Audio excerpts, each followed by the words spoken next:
This is the true story of an ordinary mother from Fair Oaks, California, who lost everything in a single moment on May 3rd, 1980, and then did something extraordinary. Her name was Cari Lightner, and what she built from her grief would go on to save hundreds of thousands of lives across America. Before we begin, I want you to know that every detail you're about to hear is documented and real. The dates, the places, the court records, the legislative changes, all of it happened. This isn't fiction. This is what one woman accomplished when the justice system failed her, and she refused to stay silent. It was a Saturday afternoon in Fair Oaks, California. May 3rd, 1980, warm spring weather. The kind of day when kids play outside and parents feel grateful for the sunshine after a long winter. 13-year-old Cari Lightner was walking along a quiet road on her way to a church carnival. She was with a friend. They were doing what teenagers do, talking, laughing, probably excited about the carnival games and cotton candy waiting for them. Cari never made it to that carnival. At approximately 1:30 in the afternoon, a car swerved off the road. The driver was drunk. He hit Cari from behind with such force that her body was thrown 125 feet. She died almost instantly. The driver didn't stop. He kept going, leaving Cari's body on the side of the road. When the police arrived, they found Cari's friend screaming. They found one shoe. They found a scene that would haunt the first responders for years, and they began the process of notifying the family. Cari Lightner was at home when the California Highway Patrol knocked on her door. She was a mother of 3, recently divorced, working as a real estate agent to support her children. She was an ordinary suburban mom living an ordinary life in the Sacramento suburbs. The officers told her there had been an accident. They told her Cari was dead. They used the word drunk driver. Cari collapsed. In the days that followed Cari's death, Cari Lightner learned details that would change the course of her life and American history. The driver who killed her daughter was a 46-year-old man named Clarence Bush. But here's what made Cari's blood run cold. This wasn't Bush's first offense. It wasn't even his second or third. Clarence Bush had been arrested for drunk driving just 2 days earlier, 48 hours before he killed Cari. He was out on bail. He had 3 prior drunk driving arrests on his record. One of those arrests was for a hit-and-run accident just a few months earlier, where he'd been drunk and injured someone. He'd been given probation. Let me repeat that. A man with multiple DUI arrests, who had already caused a hit-and-run accident while drunk, was out on bail when he got behind the wheel again and killed a 13-year-old girl walking to a church carnival. The prosecutor assigned to Cari's case was matter-of-fact when he spoke to Cari. He told her that Bush probably wouldn't serve much time, maybe a year or 2 at most. That was just how the system worked. Drunk driving wasn't taken seriously. The courts were lenient. Prosecutors often reduced charges. Juries didn't want to convict their neighbors. Judges handed out light sentences. The prosecutor actually told Cari, "Lady, you'll be lucky if he sees any jail time at all." Cari Lightner sat in the prosecutor's office and felt something shift inside her. It wasn't just grief anymore. It was rage. It was a clear, burning understanding that what had happened to Cari was preventable, that the system had failed not just her daughter, but thousands of other victims. That drunk driving was killing people every single day, and nobody seemed to care enough to do anything about it. 4 days after Cari's funeral, Cari Lightner made a decision. She was standing in her living room, still in shock, still barely able to function. Her other children were devastated. Her ex-husband was trying to help. Friends were bringing casseroles and condolences. And Cari picked up the phone. She called the Department of Motor Vehicles in Sacramento. She asked them a simple question: How many drunk driving arrests happen in California each year? The number they gave her was staggering. Thousands upon thousands. And the fatality rate? In 1980, drunk driving was killing approximately 28,000 Americans every year nationwide. That's more than 75 people dying every single day. Candy then called the National Highway Traffic Safety Administration. She called her local state representative's office. She called anyone who would listen. And she asked them all the same question. Why wasn't anyone doing anything about this? The answers she got were frustrating. Drunk driving wasn't considered a serious crime. It was treated like a traffic violation. People would joke about it, about driving home tipsy from a party, about knowing the back roads to avoid police checkpoints. There was almost a cultural acceptance of it. Boys will be boys. Everyone does it. Don't be so uptight. Cari Lightner realized that if anything was going to change, she was going to have to change it herself. On May 7, 1980, just 4 days after Cari's death, Cari Lightner founded an organization. She called it MAD, Mothers Against Drunk Driving. At first, it was just her. She worked out of her dining room. She had no funding, no staff, no legal expertise, no political connections. What she had was grief, determination, and a story that needed to be told. Candy's strategy was simple but revolutionary. She was going to make drunk driving a public issue. She was going to force people to see the victims. She was going to put faces and names to the statistics. She was going to make it impossible for legislators and judges and prosecutors to look away. She started by calling local newspapers. The Sacramento Bee ran a story about Cari's death and Candy's new organization. Then television stations started calling. Candy appeared on local news programs. She told Cari's story. She showed pictures of her daughter, smiling, alive, vibrant. She explained that Cari had been an honor student, that she loved animals, that she wanted to be a veterinarian. She made Cari real. And then Candy did something brilliant. She started collecting other stories. She put an advertisement in the newspaper asking other victims of drunk driving to contact her. Her phone started ringing. Letters started arriving, hundreds of them, then thousands. Every single letter was a story like Cari's. A husband killed by a drunk driver on his way home from work. A little boy hit while riding his bicycle. A young woman whose car was struck head-on by someone who'd been drinking. A grandfather killed crossing the street. College students, parents, children. The casualties were everywhere, and they had been invisible. Candy compiled these stories. She created a network of mothers, fathers, siblings, friends, all people who had lost someone to drunk driving. She organized them. She gave them a voice. Within 6 months of founding MAD, Cari Lightner had chapters forming in other California cities. Within a year, there were chapters across the country. Grieving mothers in Texas, Florida, New York, Illinois, they all reached out to Candy. They wanted to know, how do we fight this in our state? How do we change the laws? But the real battle was just beginning, because laws don't change easily. Politicians don't like controversy. Judges don't like being told they're too lenient. And there was an entire alcohol industry that didn't want stricter drunk driving laws because they feared it would hurt business. Cari Lightner became a lobbyist, though she never thought of herself that way. She scheduled meetings with state legislators in California. She brought photographs of Cari. She brought statistics showing that drunk driving fatalities were increasing every year. She brought letters from victims' families. She brought proposals for tougher laws, mandatory jail time for repeat offenders, license suspensions, higher fines, lower legal blood alcohol limits. Many legislators were sympathetic, but sympathy doesn't equal action. There were powerful lobbying groups opposing stricter drunk driving laws.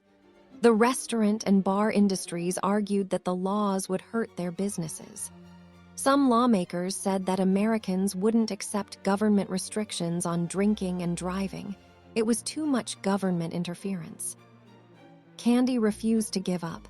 When legislators wouldn't meet with her, she showed up at their public town halls. She spoke during open comment periods. She wrote letters. She called their offices repeatedly. She organized mothers to do the same. She flooded state capitol buildings with victim impact statements. And slowly, things began to shift. In 1982, 2 years after founding MAD, Cari Lightner was invited to meet with President Ronald Reagan. MAD had grown so large and so influential that the President of the United States wanted to discuss drunk driving policy. Imagine that moment. An ordinary mother from Fair Oaks, California, who 2 years earlier had been planning her daughter's funeral, was now sitting in the White House discussing national policy. President Reagan appointed a presidential commission on drunk driving, and he asked Cari Lightner to serve as a member. The commission's recommendations led to sweeping changes across America. States began passing tougher drunk driving laws. The legal blood alcohol limit was lowered in many states. Mandatory minimum sentences were introduced for repeat offenders. License suspension became automatic in many cases. Sobriety checkpoints were established. Education programs were launched in schools. By 1984, Congress passed the National Minimum Drinking Age Act, which effectively raised the drinking age to 21 nationwide by withholding federal highway funds from states that didn't comply. This law alone is estimated to have saved thousands of young lives every year. But the changes weren't just legislative. There was a cultural shift happening. Drunk driving was no longer socially acceptable. Designated driver programs became common. Friends started taking keys away from drunk friends. Bartenders were trained to recognize intoxication. The phrase, "friends don't let friends drive drunk," entered the national vocabulary. By 1985, just 5 years after Cari Lightner founded MAD, all 50 states had toughened their drunk driving laws. The number of alcohol-related traffic deaths began to decline for the first time in decades. But I want to tell you something important about Cari Lightner's story. It wasn't easy. It wasn't a smooth path from grief to triumph. There were times when she wanted to quit. The stress of running MAD, of being constantly in the public eye, of reliving Cari's death every time she gave a speech or testified before a legislative committee, it took a toll. Cari dealt with depression. She struggled with the anger that never fully went away. She had conflicts with other MAD members about the organization's direction. She faced criticism from people who thought she was too aggressive, too political, too emotional. In 1985, Cari Lightner stepped down as president of MAD. She'd done what she set out to do. She'd changed the laws, changed the culture, and saved countless lives. But she needed to step back. She needed to grieve privately. She needed to be more than just the mother of a drunk driving victim. She needed to be Cari again. And that's an important part of this story, because healing isn't linear. Victory doesn't erase pain. Cari changed America, but she couldn't bring Cari back. Every life saved by stricter drunk driving laws was a reminder that Cari was still gone. Let me give you some numbers, so you understand the scale of what Cari Lightner accomplished. In 1980, the year Cari died, approximately 28,000 Americans were killed in alcohol-related traffic accidents. That represented about 60% of all traffic fatalities. Drunk driving was the leading cause of death for young people. By 2000, 20 years after MAD was founded, alcohol-related traffic deaths had dropped to approximately 17,000 annually. That's a 40% reduction. The percentage of traffic deaths involving alcohol had dropped from 60% to less than 40%. Let me put that another way. By the year 2000, Mad's efforts had prevented an estimated 300,000 deaths.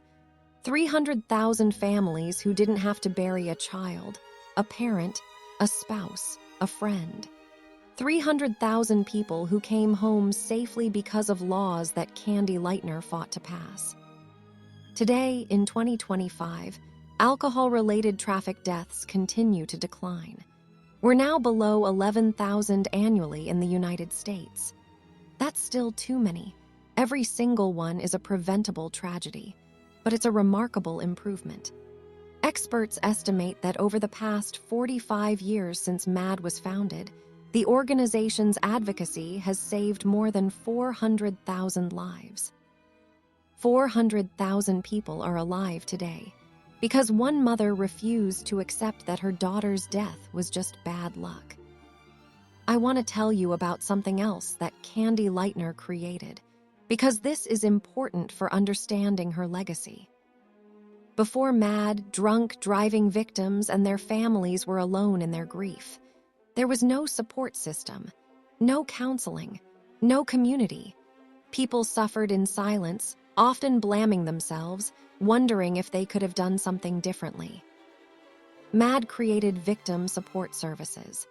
They established a network of trained counselors who understood the unique trauma of losing someone to drunk driving. They created support groups where victims' families could meet others who understood their pain. They provided assistance with navigating the legal system, helping families understand court proceedings, write victim impact statements, and deal with insurance companies. This was revolutionary. Nobody had thought to create a support system specifically for drunk driving victims before. Cari understood that changing laws wasn't enough. The people who had already lost someone needed help too. Today, MAD has helped millions of victims and survivors. They provide 24/7 support through their helpline. They have victim advocates in all 50 states. They've trained thousands of volunteers. They've created a community where people don't have to grieve alone. Now, I want to talk about something that doesn't get mentioned enough in stories about social change: the personal cost. Cari Lightner's marriage had already ended before Cari died. The stress of building MAD made her relationship with her other children complicated at times. She was traveling constantly, giving speeches, testifying, lobbying. She missed dance recitals and school events. She was physically and emotionally exhausted much of the time. In interviews years later, Cari was honest about this. She said there were moments when she wondered if she'd done the right thing, if maybe she should have just grieved privately, stayed home with her other children, tried to rebuild a quiet life. She said the anger that fueled her activism also sometimes consumed her, that she had trouble trusting people, that she struggled with anxiety and nightmares about the accident. But here's what she also said. She couldn't have lived with herself if she'd done nothing. She couldn't have looked at herself in the mirror knowing that other families were going through what she went through, and she had the power to change it but chose not to act. That's real courage. Not the absence of doubt or fear or pain, but the choice to act despite all of it. Let me tell you what happened to Clarence Bush, the man who killed Cari Lightner. He was convicted of vehicular manslaughter. Despite his multiple prior DUI arrests and the hit-and-run incident just months before Cari's death, he received a sentence of 2 years in prison. He served less than 2 years before being released. This light sentence was exactly what the prosecutor had predicted. It was exactly the kind of injustice that motivated Cari to create MAD. And here's the thing. Under the old system, before MAD's advocacy changed the laws, that sentence was considered normal, maybe even harsh for a drunk driving case. Today, in California and most other states, Bush would face much more serious charges. A fourth DUI offense with a fatality involved would likely result in a sentence of 15 years to life in prison. The laws that Cari fought for made that possible. But Bush served his minimal sentence and was released. And Candy had to live with that knowledge. That the man who killed her daughter was free while Cari remained dead. That's not a Hollywood ending. That's real life. Justice is imperfect. Legal victories don't erase personal loss. Yet Candy continued her work anyway. Not because it would bring Cari back, but because it might save other Caris. In the decades since stepping down from Mad's leadership, Cari Lightner has continued to be an advocate for victims' rights and traffic safety. She's written books about her experience.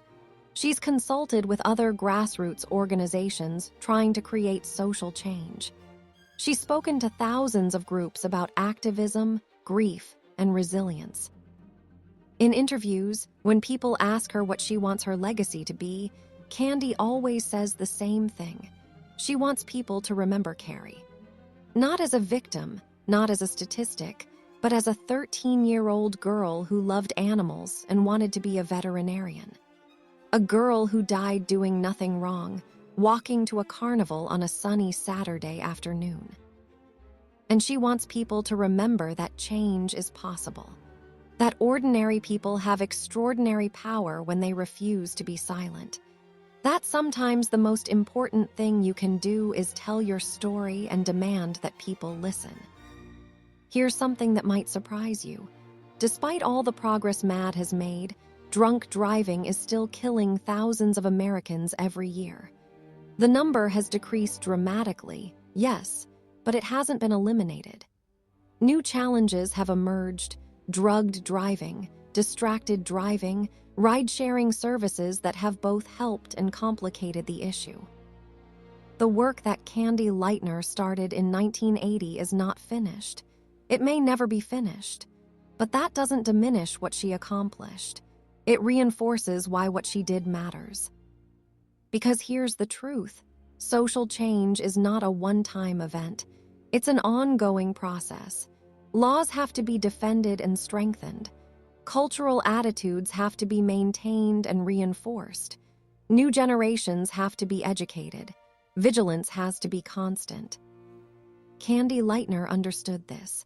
That's why she didn't just pass a law and walk away. She built an organization designed to last. She created systems and structures that would continue her work long after she stepped down. She trained other activists. She wrote down what worked and what didn't. She made her knowledge transferable. That's leadership. That's legacy.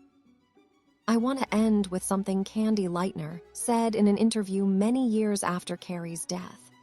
The interviewer asked her if she'd forgiven Clarence Bush, the man who killed her daughter. Candy was quiet for a long moment. Then she said something like this: "I don't spend time thinking about him. I don't carry hatred for him because that would only hurt me. But forgiveness, I don't know, I'm not sure he's earned that. What I do know is that I refuse to let what he did define the rest of my life. I refuse to let Cari's death be meaningless. So I chose to build something. I chose to fight. I chose to save lives. That's not forgiveness exactly. That's transformation." Transformation. That's the word that captures Cari Lightner's story. She transformed her grief into action. She transformed a private tragedy into a public movement.